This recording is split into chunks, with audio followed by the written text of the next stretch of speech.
Now, in other news, Israel is designating 6 Palestinian NGOs as terror organizations last year due to their alleged influence by and close connections with terror groups like the PFLP.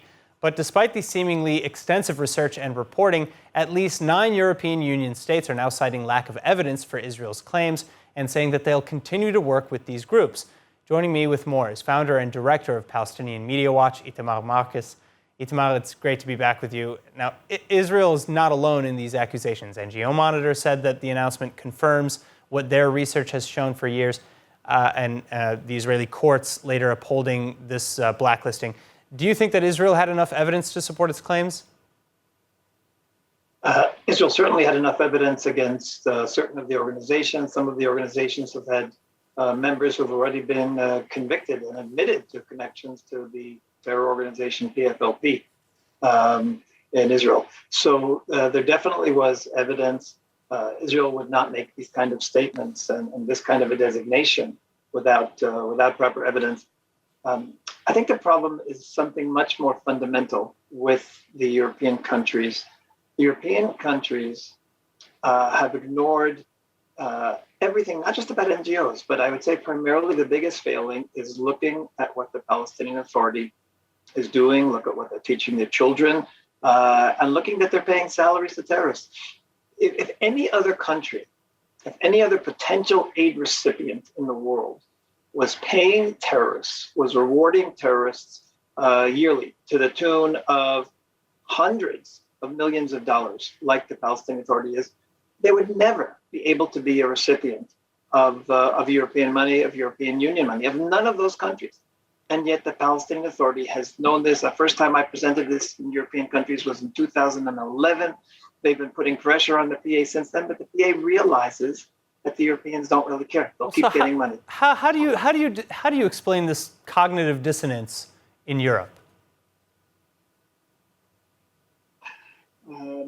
I don't want to use an expression like anti-Semitism as a general statement to refer to all the countries in Europe. Sure. But there is something anti-Israel in their gut, call it anti-Semitism, call it what you like, that they are willing to support the Palestinian Authority, even though they reward terror, encourage terror, promote terror. They do everything that should have them categorized as a terror organization.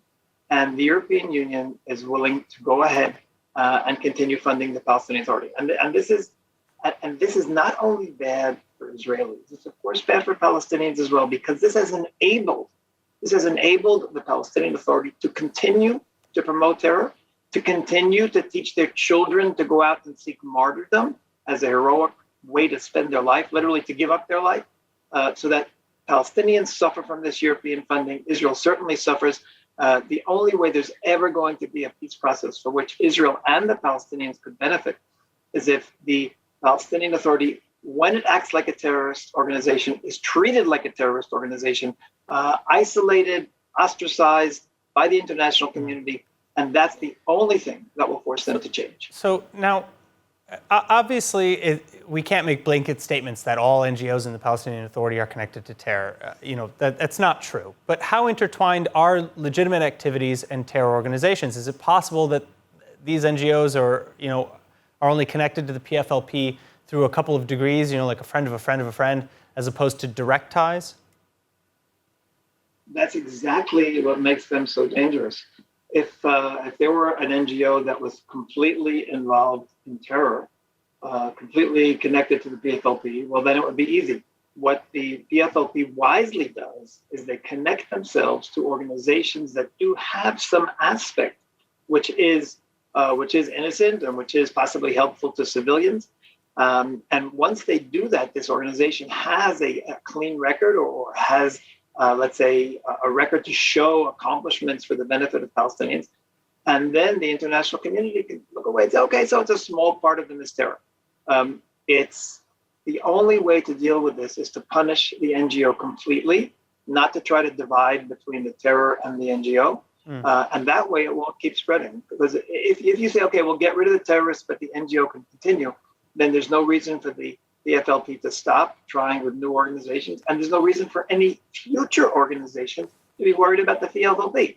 The only way to really stop support for terror is any organization that is ever involved in terror, completely designate them as a terror organization, ineligible for funding, and worse than that, if there are serious terror connections, of course, then they should be prosecuted and their leaders arrested. All right. Itamar Marcus, thank you so much. You're very welcome. Hi everyone, it's Emmanuel Kadosh. I wanted to invite you all to subscribe to ILTV Plus, where you can find our daily news and updates about Israel.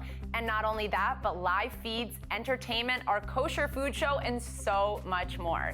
Needless to say, your subscription to ILTV Plus helps us grow and create more content while also supporting the state of Israel. Our app is available on all platforms and devices, so I'll see you guys there.